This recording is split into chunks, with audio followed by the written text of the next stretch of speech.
Mga ka-fans, huminga muna tayo ng malalim dahil ang kwentong ito ay hindi lang tungkol sa tennis, hindi lang ito tungkol sa ranking, hindi lang ito tungkol sa first round.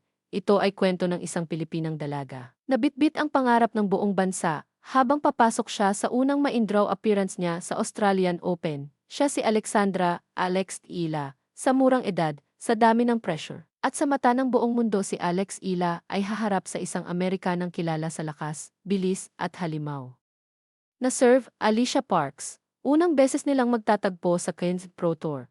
Walang history, walang rematch, walang alam ang isa't isa kung ano ang eksaktong mangyayari, at doon nagsisimula ang kaba sa social media. Sabog ang emosyon, may mga fans na nagsasabing, ito na ang moment niya. May iba namang nag-aalala, grabe ang kalaban kaya ba? Sa Pilipinas, gising ang mga tao kahit madaling araw. Sa Japan, tahimik pero tutok. Sa Russia at Germany, unti-unting nakikilala ang pangalan niya. Isang dalagang Pilipina, unti-unting sinasalubong ng mundo. At sa bawat fan, may halong pagmamahal, kaba at takot. Dahil kapag si Alex Ila ay pumasok sa court, parang tayong lahat ang naglalaro. Balikan natin, hindi basta-basta narating ni Alex Ila ang puntong ito.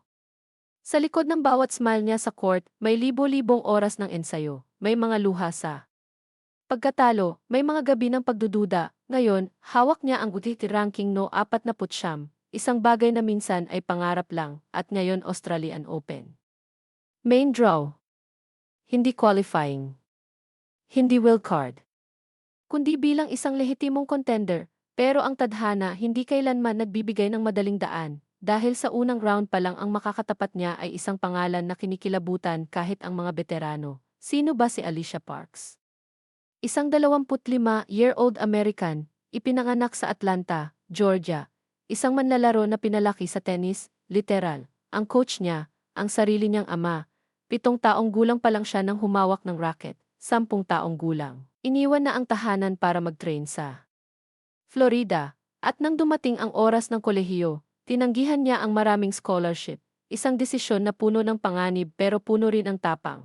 Kung may isang salita na naglalarawan kay Alicia Parks, power.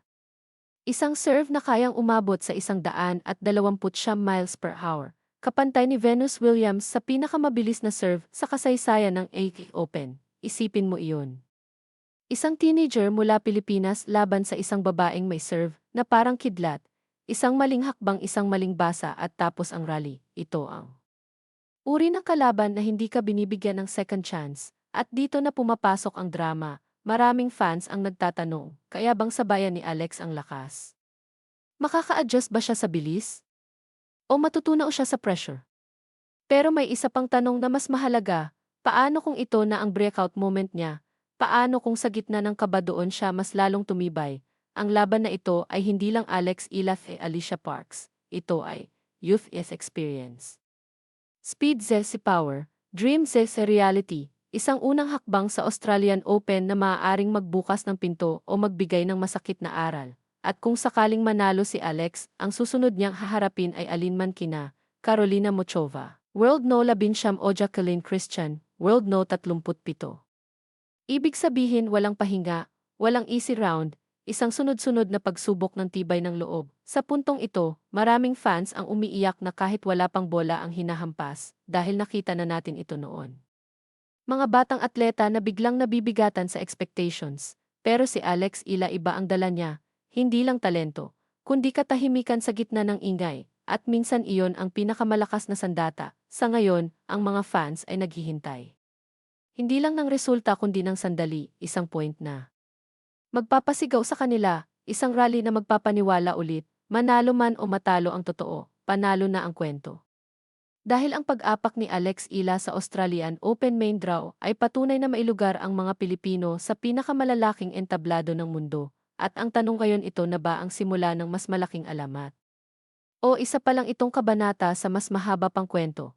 Isang bagay lang ang sigurado, hindi na siya basta pangako. Si Alex Ila ay narito na.